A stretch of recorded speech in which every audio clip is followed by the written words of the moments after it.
Hi friends, welcome back to our channel. അപ്പോൾ ഇന്ന് നമുക്ക് നമ്മൾ പായസമൊക്കെ ഉണ്ടാക്കുമ്പോൾ ബാക്കി വന്ന തേങ്ങാപ്പീര ഉണ്ടാവുമല്ലോ, അതുപോലെ മറ്റുള്ള കറികൾക്കൊക്കെ വേണ്ടിയിട്ട് നമ്മൾ ഉപയോഗിക്കുന്ന പാല് പിഴിഞ്ഞതിന് ശേഷം ബാക്കി വന്ന തേങ്ങാപ്പീര സാധാരണയായിട്ട് നമ്മളെല്ലാവരും തന്നെ കൊണ്ടുപോയി കളയുമായിരിക്കും ചെയ്യാറുള്ളത്. അപ്പോൾ തേങ്ങാപ്പീര കൊണ്ട് നമുക്ക് ഒരുപാട് ഉപയോഗങ്ങളുണ്ട് കേട്ടോ. അപ്പോൾ ഇതിപ്പോൾ എന്താണെന്ന് വെച്ചിട്ടുണ്ടെങ്കിൽ തേങ്ങാപ്പീര വെച്ചിട്ടുള്ള ഒരു മധുരമാണ് തയ്യാറാക്കണേ കേട്ടോ. അതായത് നമുക്ക് ഈവനിങ് സ്നാക്കായിട്ടൊക്കെ യൂസ് ചെയ്യാം, അതുപോലെ കുട്ടികൾക്കൊക്കെ കഴിക്കാൻ പറ്റിയ നല്ലൊരു സ്നാക്കാണ് കേട്ടോ. അപ്പോൾ ഇതെങ്ങനെയാണ് തയ്യാറാക്കണേന്ന് നോക്കാം. ഒരു പാൻ സ്റ്റൗവിൽ വെച്ചിട്ടുണ്ട്. ഇനി ഇതിനകത്തേക്ക് കുറച്ച് നെയ്യ് ഒഴിച്ചു കൊടുക്കാം. ഇത് നെയ്യ് മെൽറ്റ് ചെയ്തെടുത്താണ് കേട്ടോ. ഇനി ഇതിലേക്ക് കുറച്ച് കാഷ്യൂ നട്ട്സും റൈസിൻസും ഒക്കെ ഇട്ട് കൊടുക്കാം. ഇനി ഇത് നന്നായിട്ടൊന്ന് വറുത്തെടുക്കാം. ഇതായിപ്പോൾ മുന്തിരിയൊക്കെ നന്നായിട്ട് വീർത്ത് വന്നിട്ടുണ്ട്, അതുപോലെ കാഷ്യൂ നട്ട്സിൻ്റെ കളറും ചേഞ്ച് ആയിട്ടുണ്ട്.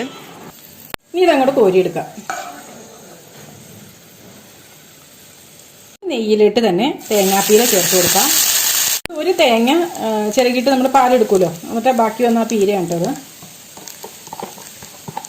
ഇത് നിങ്ങൾ തേങ്ങാപ്പീര വരുമ്പോൾ ഇങ്ങനെ ഇപ്പോൾ കുറച്ചൊക്കെ ഉള്ളൂങ്കിൽ ഒരു ടിന്നിലാക്കി ഫ്രീസറിലിട്ട് വെച്ചാൽ മതി. അപ്പോൾ അവിടെ ഇരുന്നോളും. അപ്പോൾ ഒരു കുറച്ചും കൂടെ ആയി കഴിയുമ്പോൾ എടുത്തിട്ട് ഒന്നിച്ചാക്കി എടുത്തിട്ട് ഇങ്ങനെ എന്തെങ്കിലും ഒരു മധുരമൊക്കെ ഉണ്ടാക്കിയെടുക്കാം. അല്ലെങ്കിൽ ആ കുറച്ചുള്ളതാണ് നമുക്ക് അപ്പമൊക്കെ ഉണ്ടാക്കുമ്പോൾ അപ്പത്തിൽ ചേർക്കാം, ദോശ ഉണ്ടാക്കുമ്പോൾ ചേർക്കാം. അങ്ങനെ എന്താ പറയുക, കുറേ ഈ തേങ്ങാപ്പീര ഒട്ടും കളയേണ്ട ഒന്നും കാര്യമില്ല കേട്ടോ. പിന്നെ പണ്ടത്തെ പോലെ ഒന്നും അല്ലല്ലോ, എല്ലാ വീടുകളും അതിന് മാത്രം തേങ്ങയൊന്നും ഉണ്ടായിക്കൊള്ളുന്നില്ല. അപ്പോൾ ഈ തേങ്ങാപ്പീരയൊക്കെ നമുക്ക് ഉപയോഗിക്കാം കേട്ടോ. ഇനി നന്നായിട്ടൊന്ന് വറുത്തെടുക്കാം. ഇതിപ്പോൾ നന്നായിട്ട് വറുത്തെടുത്തിട്ടുണ്ട്. നമ്മുടെ ഒരു ഡെസിക്കേറ്റഡ് കോക്കനട്ടില്ലേ, ആ ഒരു രീതിയിലൊക്കെ വരും കേട്ടോ ഇത്. അപ്പോൾ ഇനി ഞാൻ ഫ്ലെയിം ഓഫ് ചെയ്തേ. ഇനി ഇതിനകത്തേക്ക് നമുക്ക് കുറച്ച് കണ്ടൻസ്ഡ് മിൽക്ക് ചേർത്ത് കൊടുക്കാം. അതായത് മിൽക്ക് മെയ്ഡൊക്കെ ഉണ്ടാക്കുന്നതിൻ്റെ വീഡിയോ ഒക്കെ നമ്മുടെ ചാനലിൽ അപ്ലോഡ് ചെയ്തിട്ടുണ്ട് കേട്ടോ.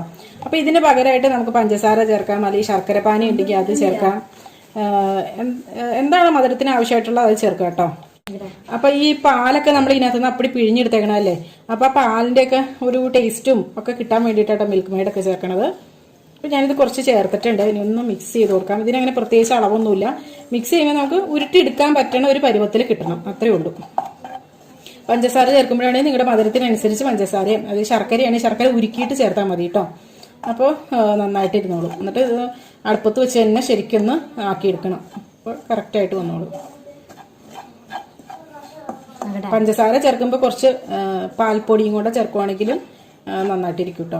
മിൽക്ക് മെയ്ഡ് ഉണ്ടെങ്കിൽ അത് ചേർക്കണതാണ് എപ്പോഴും നല്ലത് കേട്ടോ. 2 നുള്ള് ഏലക്കാപ്പൊടി കൂടി ചേർക്കാം.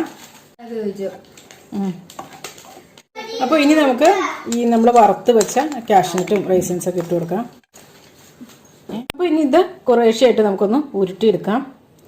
ഇപ്പോൾ വെള്ളം കൂടുതലായി, അതായത് മിൽക്ക് മെയ്ഡ് അങ്ങനെ കൂടുതലായി ഉരുട്ടാൻ പറ്റണില്ല എന്നൊക്കെ തോന്നുവാണെങ്കിൽ കുറച്ച് എന്തെങ്കിലും പൊടികൾ, അതായത് നമ്മുടെ അവലൊക്കെ പൊടിച്ച് ചേർക്കാം.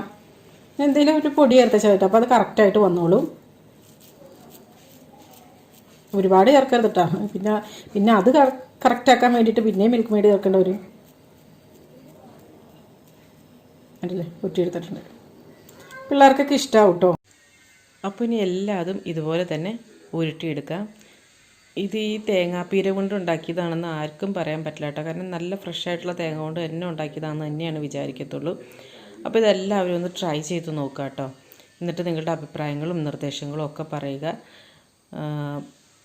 അപ്പോൾ നല്ലൊരു റെസിപ്പിയുമായി വീണ്ടും കാണാം. എല്ലാവർക്കും നല്ലൊരു ദിവസം ആശംസിക്കുന്നു. Thank you for watching Aisha's creations.